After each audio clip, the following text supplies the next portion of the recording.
दुनिया में किसी भी देश को चलाने के लिए डेमोक्रेसी को अब तक का सबसे बेहतरीन तरीका माना गया है, पर क्या ये सच में बेहतर है? डेमोक्रेसी की शुरुआत एंशिएंट ग्रीस से हुई थी। यहाँ पर एक और बेहतरीन चीज ग्रीक फिलोसफी का भी जन्म हुआ, और यही ग्रीक फिलोसफी इसके डेमोक्रेटिक सिस्टम को लेकर काफी ज्यादा सस्पिशियस थी। पर क्यों?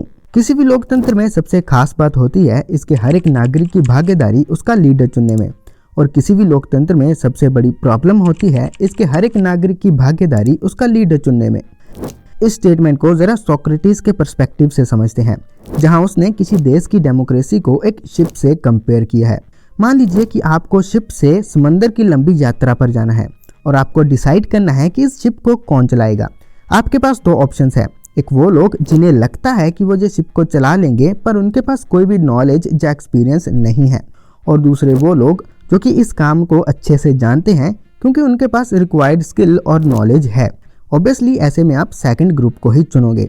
यहाँ सोक्रेटिस कहते हैं कि अगर ऐसा ही है तो क्यों हमें लगता है कि देश के हर एक नागरिक को उसका लीडर चुनने में हिस्सा देना चाहिए, क्योंकि वोटिंग कोई रैंडम इंट्यूशन नहीं है कि किसी को लगता है कि ये व्यक्ति अच्छा है तो उसे लीडर चुन लो, बल्कि ये एक स्किल है जिसके अंदर एनालिसिस और क्रिटिसिज्म किया जाता है। अगर अब आपको यहाँ लग रहा है कि सोक्रेटिस का मतलब है कि सबसे वोटिंग राइट छीन कर बस कुछ लोगों को दे दिए जाएं, तो ऐसा बिल्कुल नहीं है। जहाँ सोक्रेटिस बस इंटेलेक्चुअल डेमोक्रेसी और डेमोक्रेसी बाय बर्थ राइट में एक डिस्टिंक्शन बता रहे हैं। सोक्रेटिस का कहना है कि जैसे किसी भी स्किल को सीखा या सिखाया जा सकता है, वैसे वोटिंग को भी सीखा या सिखाया जा सकता है, और इसे सीखने या सिखाने का बेहतरीन और इकलौता रास्ता है एजुकेशन। पर क्या होगा अगर कोई देश अपनी जनता को जो सबसे बेसिक और ज़रूरी स्किल सिखाने में ही फेल हो जाए?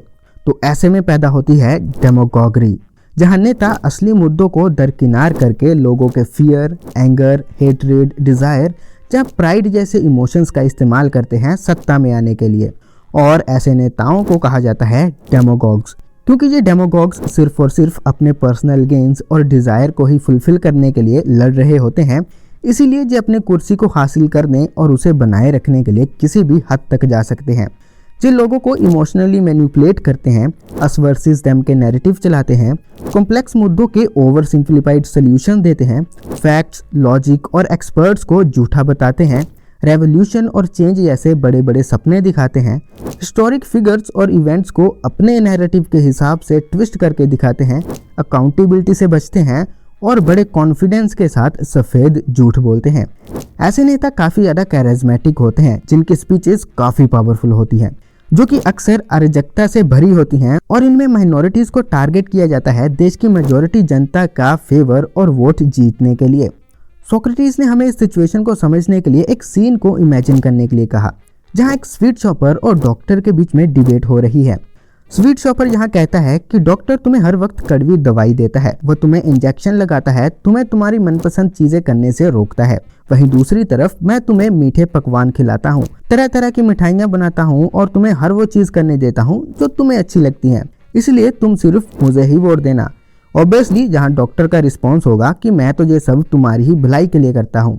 अब अगर तो किसी देश की मेजॉरिटी जनता रैशनल और लॉजिकल हुई तो वो तो डेफिनेटली डॉक्टर को ही चुनेगी, लेकिन अगर किसी देश की मेजॉरिटी जनता अपने डिज़ायर और इमोशन के प्रभाव में आकर वोट करती है तो ऐसे में स्वीट शॉपर की जीत होगी।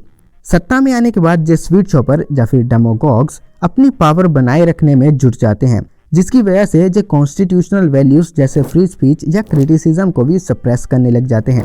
कभी कभी ये सप्रेशन डिक्टेटरशिप या फिर अथॉरिटेरियनिज्म पर जाकर भी खत्म होता है। इतिहास में हमें ऐसे नेता हिटलर या मुसोलिनी के रूप में देखने को मिलते हैं। हमारे देश के फाउंडिंग फादर्स जैसे कि डॉक्टर बी.आर. अम्बेडकर, महात्मा गांधी और नेहरू जी भी इस चीज़ से भली भांति अवेयर थे, इसीलिए उन्होंने देश में रैशनैलिटी को प्रमोट करने के लिए काफ़ी ज़्यादा प्रयास किए थे, क्योंकि किसी भी देश की डेमोक्रेसी उतनी ज़्यादा स्ट्रॉन्ग होती है जितना कि इस देश का एजुकेशन सिस्टम और वहाँ के लोगों का रैशनल माइंडसेट। अब वो इस काम में कितने ज़्यादा सक्सेसफुल हुए, यू नो बेटर। अब लास्ट में आप लोग मुझे नीचे कमेंट में बता सकते हैं कि हमने अपने देश में डॉक्टर्स चुन रखे हैं या फिर स्वीट शॉपर्स। बाय।